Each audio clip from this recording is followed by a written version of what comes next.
Hello, everyone. My name is Mark Kageyama, and I'd like to welcome everyone here to Be Your Own Hero. I'm a stage 4 prostate, bone, and lung cancer patient. Been dealing with cancer since early 2021, doing very well. We are very happy here in our new home in Texas, and it will be almost a year. It will be a year come mid-October that we've been in Texas. So we've assimilated very well. And the people here, I think the people here is what makes this place so wonderful for us.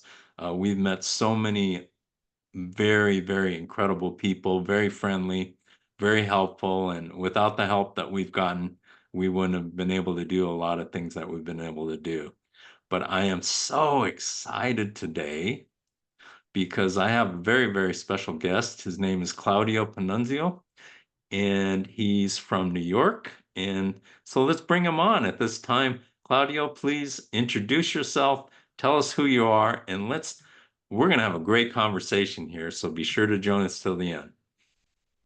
Good afternoon, and thank you for having me here. It's a privilege. Who I am is very simple. I'm a 2 times cancer survivor. I survived a prostate cancer that dictated the need to undergo a radical prostatectomy. This happened 18 years ago. And 5 years ago, I was diagnosed with stage 3 pancreatic cancer. Thankfully, there was no metastasis. So I underwent an 11-hour Whipple procedure, which is typical for pancreatic cancer. And after that, I did 6 months of intensive chemotherapy. And during that difficult time, I really resorted to my training. As I always say, martial arts have played a very important role in my life because they grounded me and they gave me the fortitude to deal with the darkest moments of my life. Confronting yourself with your own mortality is not something that a human being can easily do, and especially under the duress of a stage 3 pancreatic cancer, the ability to see the light at the end of the tunnel, sometimes it's, if I say it's a challenge, it's a euphemism.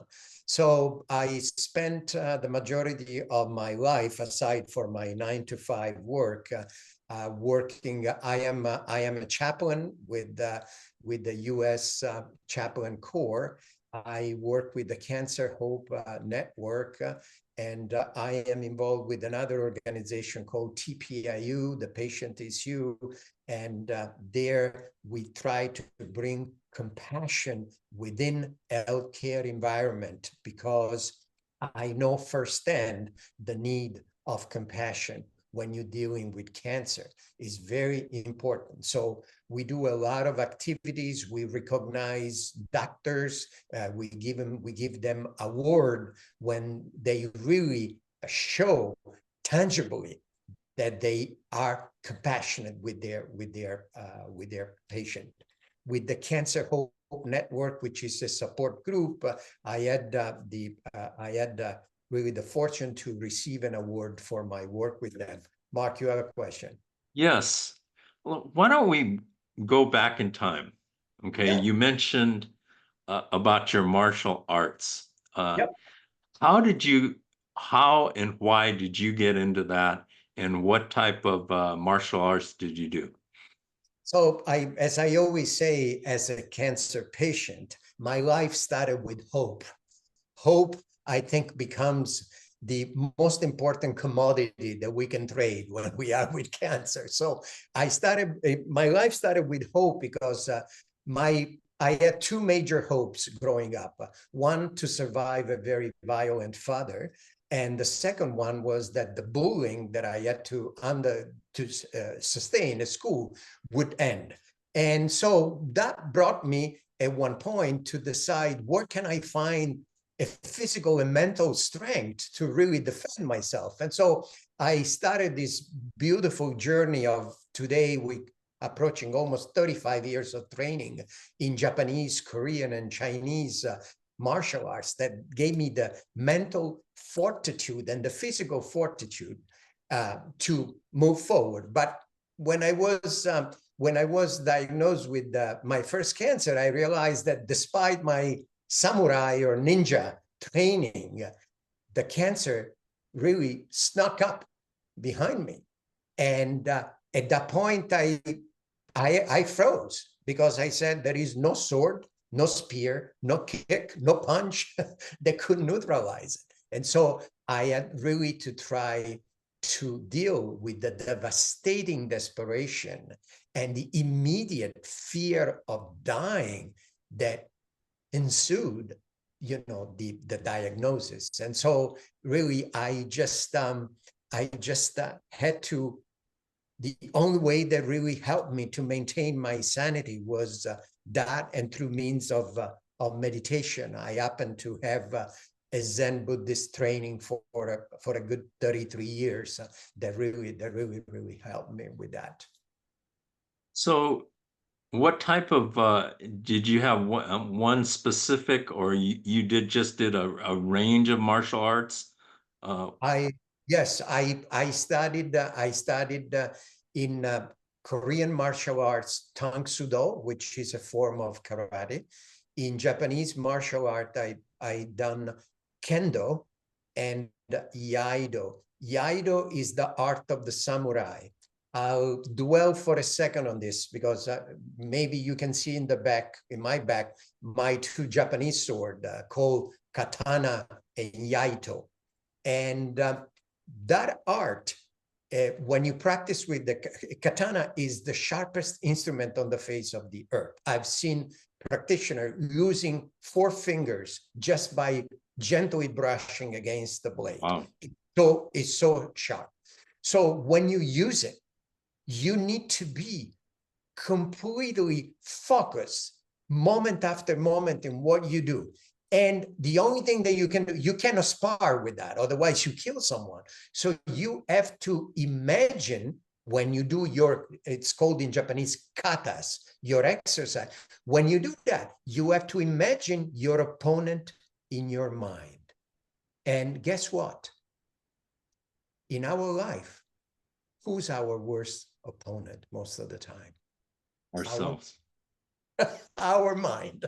And the other martial arts that I studied, it's called Wing Chun, which is a form, it's a Chinese martial arts, which is a form of Kung Fu.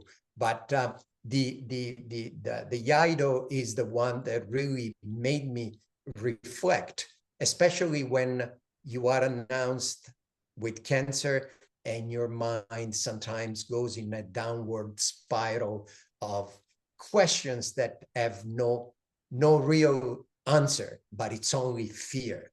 And that's the moment that you have to say, I am one with the sword of life, and I want to be. My grandfather came from Japan, and he used to actually make those. And Yep.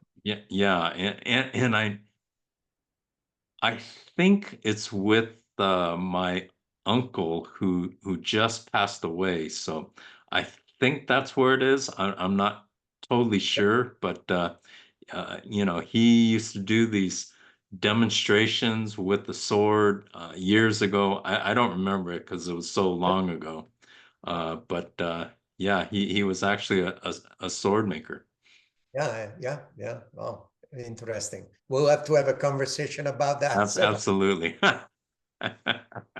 But go on. I'm sorry to interrupt your train of thought there.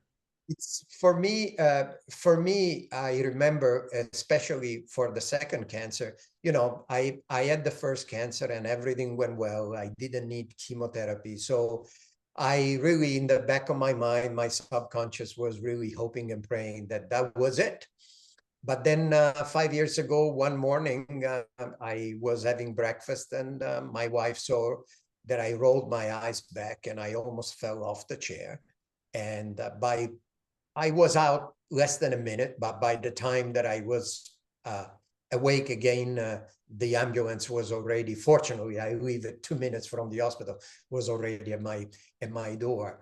And so it's, I remember that the first feeling that I felt, it was like that I had been hijacked. It's really, I've been hijacked by cancer. And then by reading, I learned a lot about the amygdala, which is a small part of our brain, the amygdala hijack. And that's exactly what I experienced. The amygdala hijack is a term that was coined by a psychologist. His name, I think he's Canadian. His name is Daniel Goleman, that describes an immediate, overwhelming emotional response out of proportion to a stimulus that has really triggered a more significant emotional threat. And when I was announced that this was pancreatic cancer, it felt really like a major hijack, and I honestly had a really hard time accepting it and processing it, and unfortunately, I experienced at the inception the traditional reaction that many cancer patients do, which is the one of retreating, isolating myself. And so, but then once again, I have to thank my Buddhist teachers who, through the meditation that I kept up, because it really helped me, that they really made me understand that as the news of my cancer was sinking, it made me lose touch with my fundamental human capacity to bridge my perceived separation and connect with others. So what I was doing, I was disengaging. And in doing so, what was I doing? I was planting the seeds of suffering, not only for me, but for the people that were around me. So the more pain I experienced, the more I became selective about who and what to let into my life. And I realized that the number was shrinking and shrinking and shrinking. So I was really isolating myself. So we need, if I can share something with those who unfortunately are going through the cancer journey, this approach is wrong. We need to do anything possible in our personal abilities and using the people around us, because sadly, this approach inevitably leads us to cutting ourselves off from the richness of what truly supports us. And in the deep darkness of our isolation, we set ourselves on a path where fear, anger, despair, hopelessness multiplies at exponential level. And sometimes they become our travel companions. And what would you say were the differences between your first cancer diagnosis and your second one? Because it seems to me that you would have learned a lot from your first one in order to combat the second one. What was the case with you? The first cancer felt like if I had heard someone speaking in a foreign tongue that I didn't know for the first time. So there were moments that I didn't know what I was hearing, rightfully so, because but I knew what was happening. And so there was fear, there was despair, but there was really, I don't think I fully grasped at that time the magnitude of my own mortality. So I rolled with the punches, and on one end, it was not that good. On the other, it was good because it helped me to get my mind off and just trying. On the second cancer, I had become fully conversant in that language. And as they say, I've been there and I bought the t-shirt. And so I knew what it was like. And so it empowered me to look at myself for the first time from I would dare to say from outside of my body. I was observing my reaction and I was able to correct my reaction. Whereas the first, it's like we say in martial arts, on the first cancer, I was reacting, which is never too good because you can get punched when you react. On the second cancer, I was acting because I had the ability to say, let me take a deep breath and see what's happening here. What is the strategy of this cancer? How is it coming at me? With a kick, with a punch? And so I was able to observe and act. I hope I've been clear in what I said. Now, there's it's a very, very fascinating.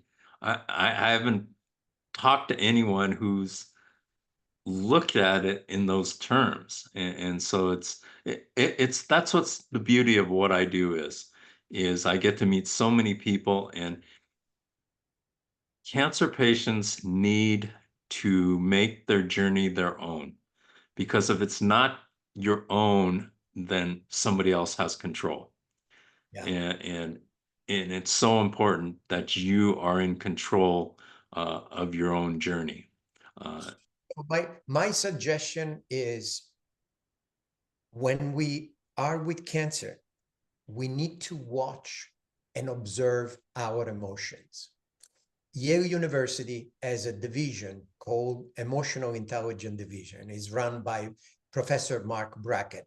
For a little bit of trivia, for those who don't know, the funding of this organization, it's almost done, I believe, almost exclusively by the singer Lady Gaga. So she devolves a lot of millions to them. So wow. emotional intelligence needs to be on our side. We need to understand, because to be strong with cancer, we need to recognize, name, and express the emotions that we are going through. Not let them just create havoc in our mind.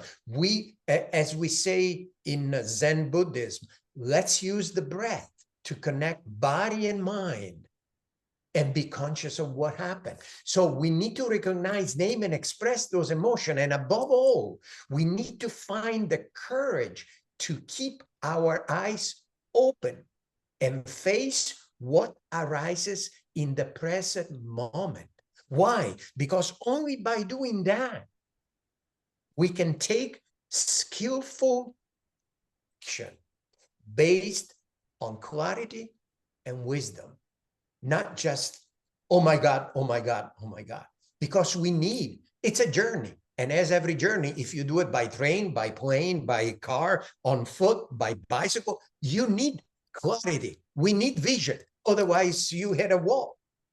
So, because without that, we all experience what we all have experienced. It's paralyzing fear and despair. If I ask 100 people with cancer, 100 would say, yeah, I know what you're talking about. I know what you're talking about. So we need to persevere in the fortitude. When fear shows up, we need to try to learn how to rest in the silent stillness of each breath, of each moment. That's our true refuge. That's our true refuge. That's so insightful, and thank you for sharing that. So many people, they let their emotions run wild. And another thing that people do is they get confused because they're listening to so many different opinions. Everybody has an opinion, and it's not always good to hear opinions from people that haven't experienced cancer. You know, Exactly. I mean, it was shocking to me how many people had an opinion about cancer that never had cancer before. And that's not always a good thing. Um, Correct. and so what really helped me was talking to actual cancer patients and cancer survivors and hearing exactly what they did. And that was so critical for my journey. Yeah, exactly. You see, one of the things that I always tell cancer patients is with cancer, we need to have a different look at our life because life has changed. With cancer, life changes. So I remember when I was diagnosed with pancreatic cancer, as I said before, was the scariest part of my life. My reaction was, I do lunch, I do dinner, I do cocktails, I don't do cancer. But unfortunately, cancer mercilessly had demolished all my life plans. It really crams in your already busy life and schedule. I got to change the oil in my car. I got to take the children to swimming lesson. I got to see my friend. We have dinner with Dr. X the day after tomorrow. All of that changes because you start having doctor visits, surgeries, chemo treatment, days when you're pain, you have chemo infusion, and when your pain makes you entirely useless all day, and you're still thinking at the calendar. So all the things which we tenaciously refuse to consider as part of our life, they become part of our life. And this is a very painful change. It's a change in the routine. We are routine animals. And so we need to understand that and accept most of the time that our suffering, especially with cancer, is not caused by these changes, but by our attachment to the idea of how life should be. We never put into our budget. We can be the best financial officer in the world, but we never put into our budget cancer, chemotherapy. So it's we live in a life which is rooted in a rock solid idea that we create in our mind, the idea of what my life is. I'm healthy, energetic. Today, I have a bunch of meetings, calls to do. I need to go to do this. I need to go to do that. And then all of a sudden, what did I discover? I discovered the concept of tentative. What is the concept of tentative? When diagnosed with cancer, we enter in a state of limbo. So how do you make plans when you don't know what's the next hour, the next day is going to bring? Sometimes, how many times do we ask ourselves the question, next month, will I be around next month? I don't know. So how do we do it? Tentatively. It's all tentative. Life becomes tentative. And we need to understand that there is no more script. Cancer forces us to learn that is not going to be that way that is in your mind, but this way. So tomorrow is not going to be a feel-good day, but a day of chemo. And so we inevitably and often angrily ask ourselves, why me? Don't waste your time. Don't waste your good energy asking why me, because the answer is shockingly simple. Why not? It's a useless, painful practice that leads you nowhere. You can keep asking why me for the next 6 months, and you will tell me, in all honesty, what progress did you make? None. None. So we should. That is so profound. And a couple things I want to add to that. I always tell people that, we studied to become we go to school, study to become whatever it is, doctor, lawyer, accountant, years and years and years. We take the test, take the boards, and we pass them to become our, whatever it is. But nobody studies cancer. So then all of a sudden, you're expected to make life-changing, life-altering decisions with no knowledge. You put your most people do put all of your faith into your doctors because you don't know anything. And that's a very, very scary thing. It It is. really is. On one end, I always recommend to patients, always question anything that, even the greatest doctor in the world, even the greatest philosopher, the greatest chaplain, priest, imam, rabbi, we need to learn how to question in order to move forward. But by the same token, I want to share with you one of the biggest lesson that I learned through Buddhism from Suzuki Roshi, which was the monk that brought Buddhism from Japan to America in the 60s. So, and it's this, and I have learned it on my skin. That's why I love to share it with you. In our life, especially when we are sick, not knowing, it's a frightening place to be. One that we avoid with all our strength, that it goes against our unquenchable desire for knowledge. But after a while, if we pay attention, not knowing can become a place to rest, to observe, and to achieve a deep intimacy, not only with our cancer, with our prognosis, but with our existence. And in that not knowing, we can find the strength and the courage to exist with cancer. Because remember, what is not knowing? Not knowing is that great realm of existence that encompasses the ability for us to heal. So with not knowing, I am open, I am ready, I'm willing to learn, to be even surprised. And I can see, hear, and I can see and hear others beyond the cacophony that is in my mind, because it's so fear-based. So understanding that though my experience and knowledge are important, we need to understand that sometimes they can get in our way. And so when I let go of my own ideas, I can be present and I can be humble, but not afraid.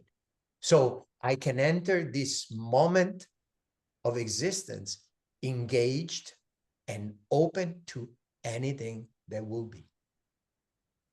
You had brought up a point, and I smiled when you had brought it up uh, about asking the question and of, you know, so many people say, "Why me?" And I asked that very question of myself, but I asked right away, "Why not me?" And that made more sense to me than "Why not me?" Um, because I knew that I would be prepared mentally for the journey. And so I thought to myself, why not me?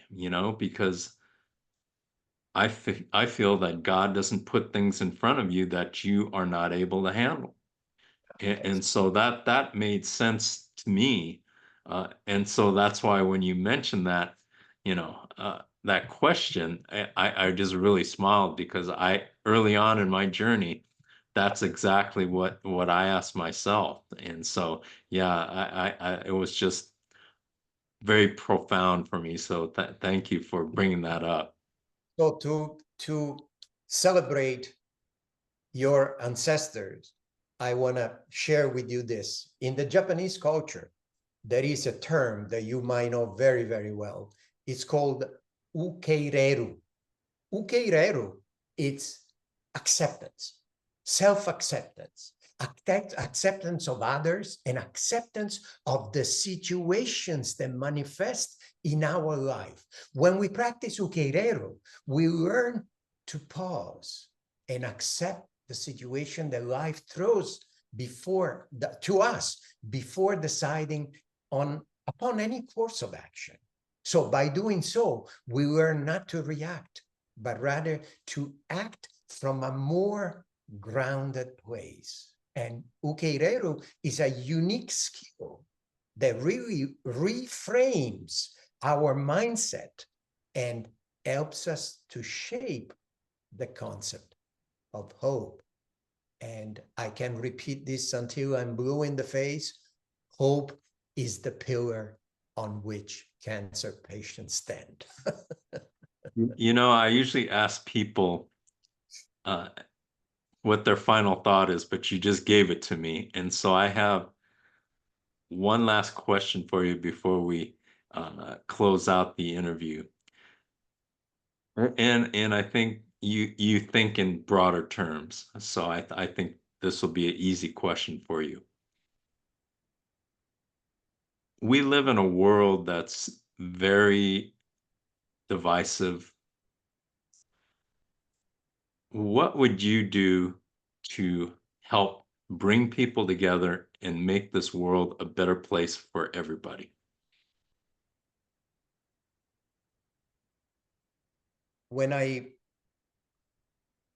go and work as a volunteer in oncology at the Greenwich Hospital here in New York, it's part of the Yale New Haven group. When I walk into the room of an oncology patient, I really try to focus all my attention on the patient, nothing else. It's called ministry of presence. It's to be there for the person. And when that person sometimes cries in pain or throws up in front of me, I truly feel that their pain is my pain. So we need to understand that we are not separate. A flower is a flower because there was dirt, there was water, there was sunshine, there was snow, there was the sky, the sun, and the mountains. Until we realize that we are all together in this, in the good and in the bad. Until we realize that there is really no separation. Our concept of separation from one man to the other, it's a fabrication of our mind. It's an illusion. And sometimes it's just a shield that we put up. But in reality, when someone in New Zealand is suffering with pancreatic cancer, someone in Africa is suffering of the same thing. So there is really no difference. And sometimes I say that man has created distances and time for a masochistic reasons to suffer even more. So it's when you are with someone that is in pain, that is suffering, time stops. Sometimes I walk into someone or I talk on Zoom to someone who's asking for support because they are in pain. And I turn around and I don't realize that we've been on the call for 2.5 hours. Time when we put our heart behind any action that we perform, that's by itself, it's a celebration of peace, because peace is acceptance and acceptance is love. Absolutely beautiful. Claudio, thank you so much for sharing your knowledge and sharing your experiences with us. And I want to thank all of you out there who have watched this. And I hope you got as much out of it as I have, because it's just been an honor to have you. Thank you once again. And thank you, everyone out there, for joining us here at To Be Your Own Hero. And please, please, please make the most out of your time on this earth, because time is very short and time is very precious. Our lives are so short. And hopefully you can subscribe to the channel, make a comment in the comment section, like the video, and just have an incredible week and be blessed, everyone. And we will see you next week on To Be Your Own Hero. Thank you so much. Bye-bye.